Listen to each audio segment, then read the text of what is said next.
ferocious combat. The snapshot that became one of the most iconic images of war ever captured. It's an image we've seen many times, but few have seen Iwo Jima like this. Actual footage from the battle, with a view that is up close and never blinks.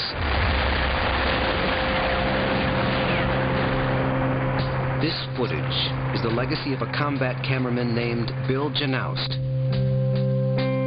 He would not survive the battle, and his death would be mired in controversy. But his 23 reels of film capture a time and a place that are etched forever in the American memory. Now, for the first time, the story of Iwo Jima can be seen through his eyes and his camera. The astonishing story of a forgotten American hero.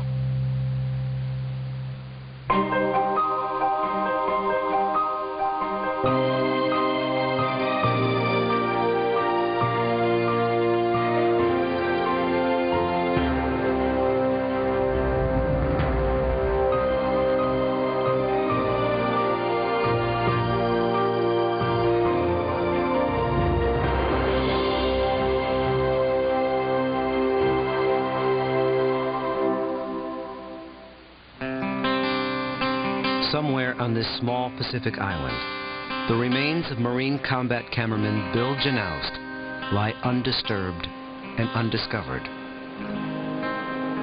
Entombed here over 60 years ago, Janoust captured an image that captured a nation. But in a twist of tragic irony, he would never know the impact his footage would have then and for decades to follow.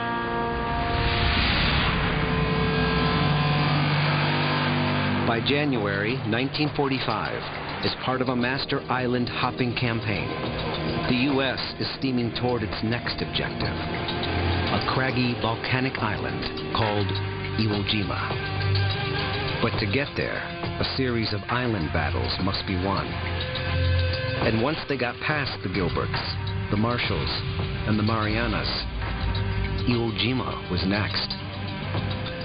Iwo Jima is right there in the interior, the vital part of the Japanese defensive perimeter.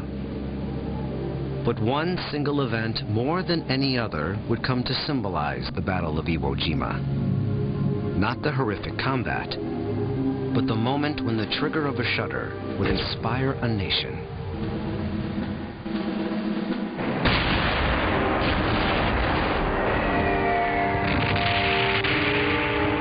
"5 days into the Battle of Iwo Jima, the Marines are in the thick of it." As one Marine put it, if there is a hell, it must be like Iwo Jima. On Iwo's southern tip, a tactically important feature, the dormant volcano, Mount Suribachi, a peak that can be seen for miles around. And the Japanese are hidden within, taking aim on Americans below. If you're atop Suribachi, you can rake over anything, especially the beaches. So you'd better get it, and you'd better get it pretty quickly. With the battle raging, a U.S. flag appears atop the volcano's jagged rim. 5 Marines and a Navy corpsman plant the makeshift flagstaff in the fractured rock and begin to make history. Capturing the moment is civilian photographer Joe Rosenthal. He snaps a black and white photograph. What is now arguably the most famous war image ever shot.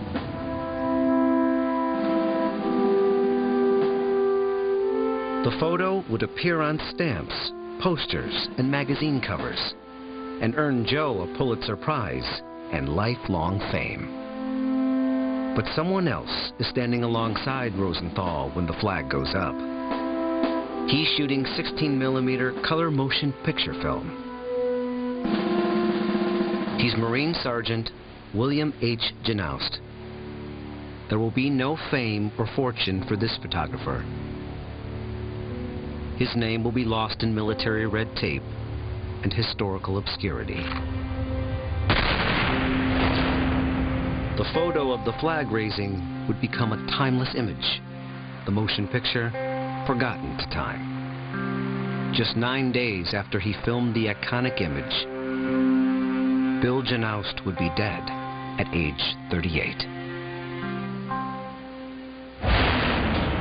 4 years earlier, war is the furthest thing from Bill Janoust's mind, and he isn't alone. 1941 America, you did have people going about their lives quietly, living their lives as they always had. They were pleased that the economy was picking up a little bit because it had been a rough decade, the 1930s, the Great Depression. Bill is busy carving out a slice of his own American dream in Minneapolis, Minnesota. His hobby is taking pictures. Then Ford Motor Company offers him a chance to turn his hobby into his living. They give him a job as plant photographer, taking executive portraits and assembly line photos. He has a wife, Adelaide, and together they live in a little brick house in the suburbs. Not many people were able to buy houses, you know, back in that era. Ron Hansen is Bill's nephew. Ron remembers his uncle through the eyes of a 10-year-old boy. What I thought about him was that he was just a cut above the average person. You know, you can tell when somebody walks in the room and they have confidence and class. No, I was too young to know what class was, but he had it. Married for 15 years, Bill and Adelaide share a love of the outdoors. Here, a photo taken on a hunting trip. I really do believe, you know, that they had a fantastic marriage. It was strong, and they were in love. You could see that. But soon, their lives are turned upside down.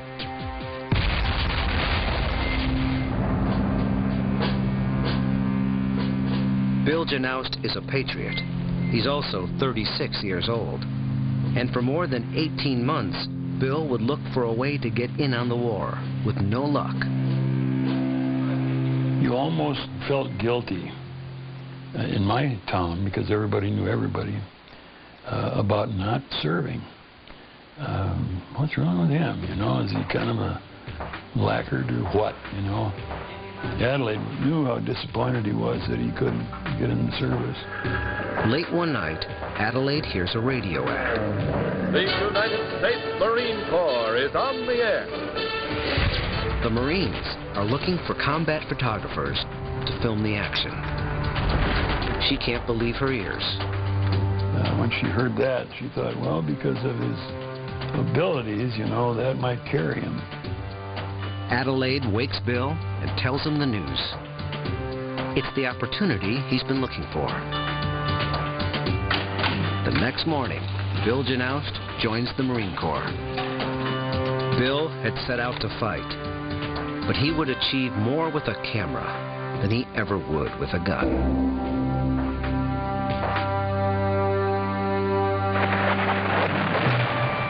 By the summer of '43, Bill Janoust is a Marine regular, receiving cinematography training in Quantico, Virginia.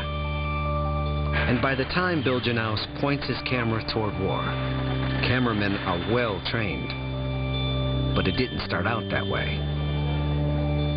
We finally got a photo section organized and got some more people in. And some of them were already trained in still photography, but nobody knew anything about motion pictures. In 1943, Norm Hatch is a Marine Corps Staff Sergeant. And in the months that follow, he would become Janoust's boss. Hatch was one of a few men picked early on to receive motion picture camera training. This was all brand spanking new. Nobody had ever done this before in the American military, and we were making it up as we went along. Until now, 35mm black and white was standard issue. But the camera and its gear are bulky and heavy. So Hatch proposes to purchase a more combat-friendly camera. I convinced the warrant officer and the supply officer that it would be a good idea if we picked up some 16mm cameras.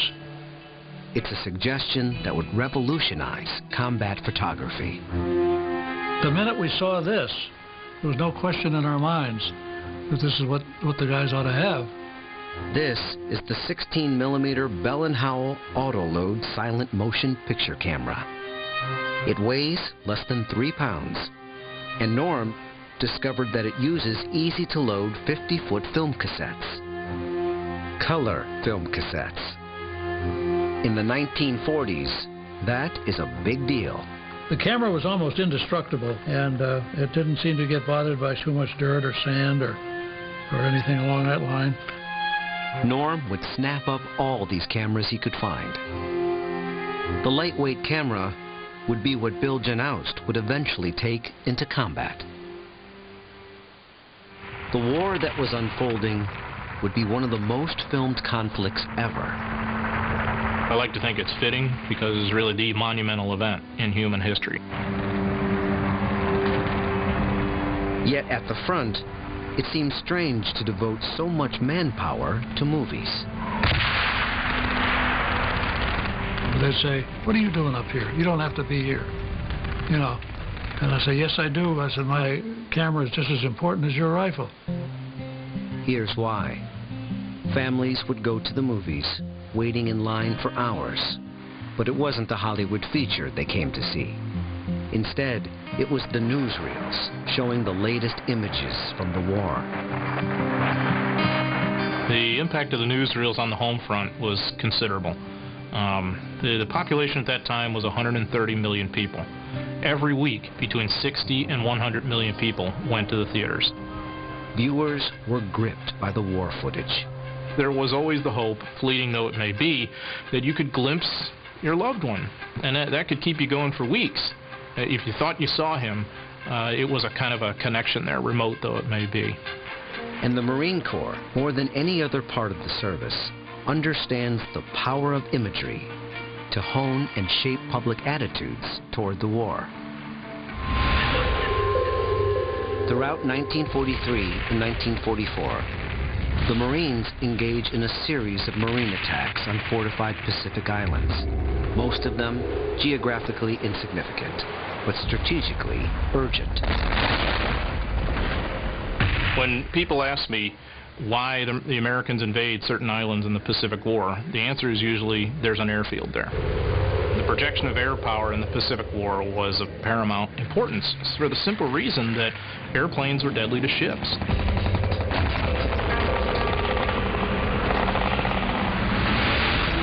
Next, in June 1944, would be another island no one had ever heard of, Saipan. It would be Bill Janoust's first assignment. This battle is going to be close up, testing the mettle of those shooting a gun, and of the dozen or so men shooting film. If you're coming ashore on Saipan, you got to know that almost every square foot of water or beach, the Japanese have pre-sighted it. And of course, what it means to you on June 15th is death lurks everywhere. And it is here that we first see the war through Bill's lens. He would film on Saipan for a month, but only 3 reels survive today. The rest lost to the vagaries of war. But in these 3 reels, a sense of what Marines will have to endure. Janoust's first reel gives a glimpse of men and machines preparing to engage the enemy. The Japanese are there, hidden in the bush, and Janoust captures the trepidation of war.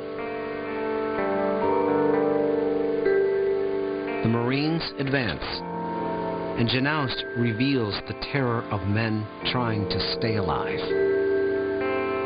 He has a surprisingly steady hand for a first attempt at shooting war. Then, long stretches of mundane life. Janoust, the cameraman, shows an eye for the absurd. The Marines here seemed to be making the most of a stowed sewing machine. Mending torn pants, no doubt. But the real absurdity was just beginning. It becomes just a slugging match, an ugly, brutal, bloody slugging match all the way up the neck of the island. It's about hilltop fighting and dealing with taking ridges and just kind of incrementally advancing that way. A few weeks into the battle, the fighting grows more intense. Bill Janoust would have to put down his camera and pick up his rifle. Late one afternoon, Janoust and fellow cameraman Howard McClue are ambushed by an enemy platoon. The two men quickly take cover, but are outnumbered. McClue leaves to get help. Bill stays put and fights for his life, fending off the attack. When McClue returns with reinforcements, he's hundreds of feet from where Janoust is hunkered down. As Bill stands to direct the offensive, he takes a bullet in the thigh. As the Marines mop up Saipan, Janoust is sent to a hospital in Hawaii to recover. It's here he learns of the death of his close friend, and then drafts the hardest letter he would ever write. It's addressed to the mother of his friend, Howard McClue. McClue was killed the night Janoust was wounded, taking a bullet in the heart minutes after Bill had been evacuated. Very few of Bill Janoust's letters survive. This one speaks volumes to his eloquence. Dear Mrs. McClue, you probably know that Howard shipped out with me, and that we were in very close contact from the time we left Quantico until his death on Saipan. His passing has taken something from me which can never be regained. He was laid to rest with full military honors in the presence of his sorrowing friends and buddies. Sincerely, Bill Janoust. I think everybody lost a piece of themselves on that day. That's why we're rebuilding. I'm committed to stay here from the first bolt to the last bolt. Well, this job's different. I'm in awe every day that I come